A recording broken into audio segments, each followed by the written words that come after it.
AP liquor scam లో విచారణ 5 గంటలుగా కొనసాగుతూనే ఉంది. ఈ కేసులో A1 రాజకేశిరెడ్డితో పాటు ధనంజయ రెడ్డి, కృష్ణమోహన్ రెడ్డి, బాలాజీ గోవిందప్పలను విచారించారు సిట్ చీఫ్ రాజశేఖర్ బాబు. స్కామ్ లో నలుగురి పాత్ర కీలకంగా ఉందని ఇప్పటికే సిట్ గుర్తించింది. వసూలు చేసినటువంటి డబ్బుతో ఎక్కడెక్కడ పెట్టుబడులు పెట్టారు, ఎక్కడ ఆస్తులు కొన్నారు అని సిట్ చీఫ్ ప్రశ్నించారు. లగ్జరీ కార్లు ఎవరి కోసం కొనుగోలు చేశారని క్వశ్చన్ చేశారు.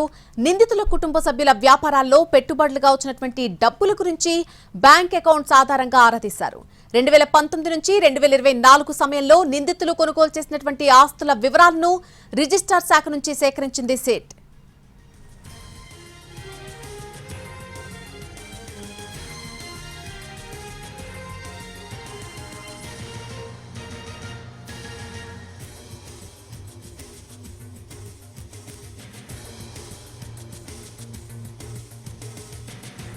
స్కామ్ లో విచారణ 5 గంటలుగా కొనసాగుతూనే ఉంది. ఈ కేసులో A1 రాజకేశిరెడ్డితో పాటు మిగిలిన ముగ్గురిని కూడా సిట్ చీఫ్ రాజశేఖర్ బాబు విచారించారు.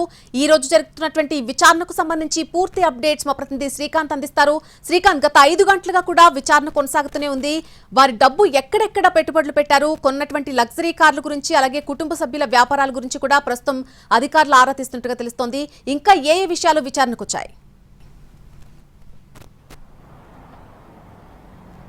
ఏపీ లిక్కర్ స్కామ్కు సంబంధించి కీలక నిందితుల విచారణ అయితే విజయవాడ సిట్ కార్యాలయంలో అయితే కొనసాగుతూ ఉంది. సిట్ చీఫ్ అదేవిధంగా విజయవాడ పోలీస్ కమిషనర్ రాజశేఖర్ బాబే నేరుగా నలుగురు నిందితుల్ని కూడా విచారిస్తున్న పరిస్థితి కూడా ఉంది. ఉదయం 9 గంటల నుంచి విచారణ అయితే కొనసాగుతూ ఉంది. ప్రధానంగా కూడా ఈ కేసులో A1గా ఉన్నటువంటి రాజకేశిరెడ్డి డిస్టిలరీస్ దగ్గర నుంచి, అదేవిధంగా మద్యం సరఫరాదారుల దగ్గర నుంచి డబ్బులు వసూలు చేశారని సిట్ ఇప్పటికే విచారణలో కూడా గుర్తించిన నేపథ్యంలో ఆ డబ్బు మొత్తాన్ని కూడా ఈ కేసులో ఇప్పటికే అరెస్ట్ అయినటువంటి రిటైర్డ్ IAS ధనంజయ రెడ్డి, అదేవిధంగా కృష్ణమోహన్ రెడ్డి, బాలాజీ గోవిందప్ప వీళ్ళ ముగ్గురు కూడా వేరువేరు మార్గాల్లో పెట్టుబడులు పెట్టారనే అంశానికి సంబంధించి విచారణ అయితే కొనసాగుతుంది. ఇదే అంశాలను వీళ్ళ నుంచి తెలుసుకోవాల్సి ఉంది. విచారణలో కీలక వివరాలు, ఈ డబ్బు మొత్తాన్ని ఎక్కడ పెట్టుబడులు పెట్టారో, ఆస్తులు కొనుగోలు చేశారనే విషయాలకు సంబంధించి కూడా వీళ్ళ ముగ్గురి దగ్గర కూడా సమాచారం ఉందనే విషయాన్ని కూడా రిమాండ్ రిపోర్టులో సిట్ అధికారులు స్పష్టంగా న్యాయస్థానం దృష్టికి కూడా తీసుకెళ్లారు.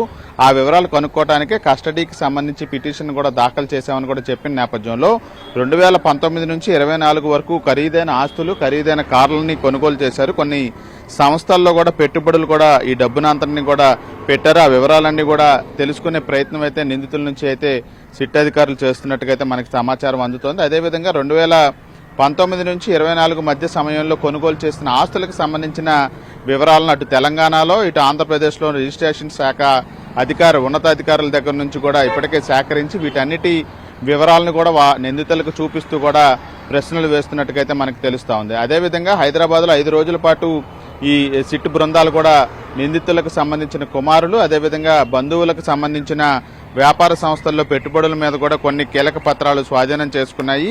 అందులో మళ్లించిన డబ్బుకు సంబంధించిన వివరాలను బ్యాంక్ డాక్యుమెంట్ల ఆధారంగా కూడా నిందితుల్ని ప్రస్తుతం అధికారులు ప్రశ్నిస్తున్నట్టుగా మనకు తెలుస్తోంది. దీంతో పాటు షెల్ కంపెనీలను ఏర్పాటు చేసిన డబ్బులు కూడా మళ్లించినట్టుగా గుర్తించిన నేపథ్యంలో వీటన్నిటికీ సంబంధించిన వివరాలను నిందితుల నుంచి తెలుసుకునే ప్రయత్నం అయితే ప్రస్తుతం అటు సిట్ చీఫ్తో పాటుగా సిట్లో ఉన్నటువంటి ఇతర అధికారులు అయితే నిందితుల మీద ప్రశ్నల వర్షం కురిపిస్తున్నట్టుగా అయితే మనకి తెలుస్తూ ఉంది.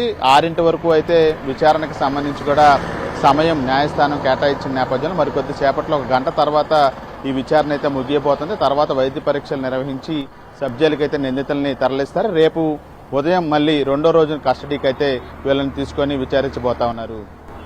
Right Srikanth, thank you for the live update.